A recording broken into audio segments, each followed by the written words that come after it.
ഈ ക്രിസ്തു എന്ന് പറഞ്ഞ ഈ യാഥാർത്ഥ്യത്തിന് വേണ്ടി ജീവിക്കാനും മരിക്കാനും തയ്യാറായ കമാൻഡോ ഓപ്പറേഷനാണ് നടക്കുന്നത്. അതിനുള്ള കമാൻഡോസിനെ തിരഞ്ഞെടുക്കുകയാണ്. അതിൻ്റെ അകത്ത് ഒന്നാമനാണ് പത്രോസ്. പത്രോസിനോട് ചോദിക്കും, who do you say that I ആം?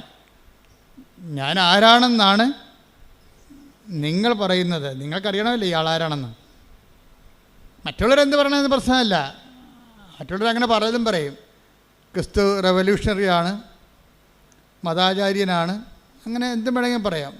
സാമൂഹ്യ പ്രവർത്തകനാണ്, അധ്യാപകനാണ്, ഗുരുവാണ്, ആനകൂന എന്നൊക്കെ പറയാം. ഒരു കഥയുമില്ല. പത്രോസിനത് വെളിപാടായിട്ടാണ് കിട്ടുന്നത്.